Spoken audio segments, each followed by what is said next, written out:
पूरी मजबूती के साथ भारत के गौरव और भारत के सम्मान को बढ़ाता है। और ये हम सब इस बात के लिए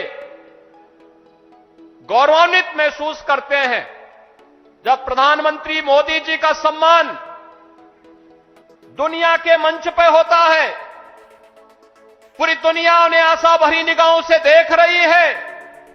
जिसके लिए भारत भारत कहलाता था, आज आजादी के बाद पहली बार 140 करोड़ की आबादी का भारत इस चीज को महसूस कर रहा है। आज सीमाएं सुरक्षित हुई हैं तो भारत के अंदर भी हर तबके का व्यक्ति अपने आप को सुरक्षित महसूस करता है।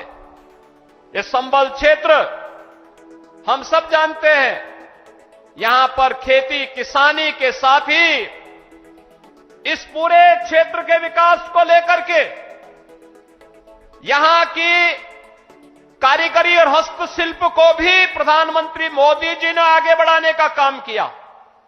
पीएम विश्वकर्मा योजना के माध्यम से जो पहले यहां पर तकनीक नहीं थी, आज कॉमन फैसिलिटेशन सेंटर बना करके संभल जनपद के अंदर भी बटन बनाने की परंपरागत व्यवस्था को नई तकनीक के साथ जोड़ करके वन डिस्ट्रिक्ट वन प्रोडक्ट और पीएम विश्वकर्मा के माध्यम से आज वह भी वैश्विक मंच पर चीन को प्रतिस्पर्धा दे रहा है। मुरादाबाद का ब्रास का आइटम हो या अमरोहा का ढोलक, यह एक नई पहचान के साथ आगे बढ़ रहा है।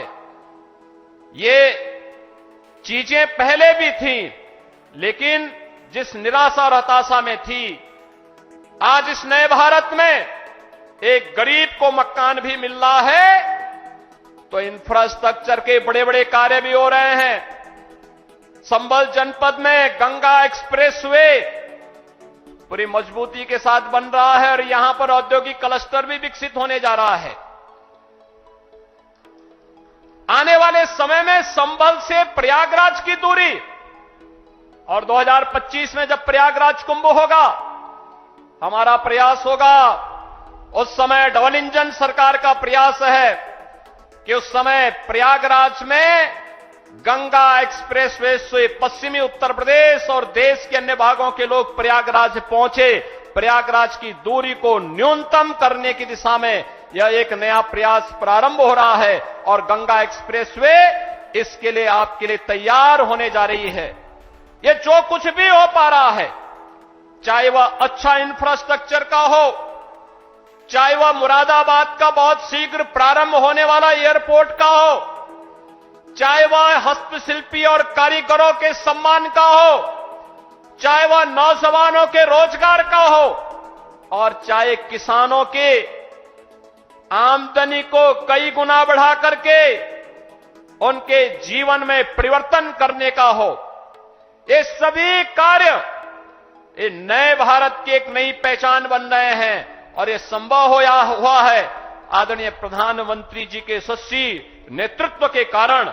आज प्रधानमंत्री जी का आगमन इस भगवान विष्णु के 10वें अवतार के रूप में भगवान कल्कि, जिन्हें भारत के शास्त्रों ने, चाहे वह महाभारत हो, श्रीमद् भागवत महापुराण हो, स्कंद पुराण हो, विष्णु पुराण हो या अन्य जितने भी ऐसे महत्वपूर्ण शास्त्र हैं जिनका बहुत स्पष्ट कहना है कि कलयुग और सतयुग की संधि काल में, युगाब्द के अंत में भगवान कल्कि का अवतार अवश्य होगा और इस धराधाम में पुनः सनातन धर्म की स्थापना का जो कार्य उस समय अधूरा रह गया है वह उनकी कृपा से संपन्न होगा।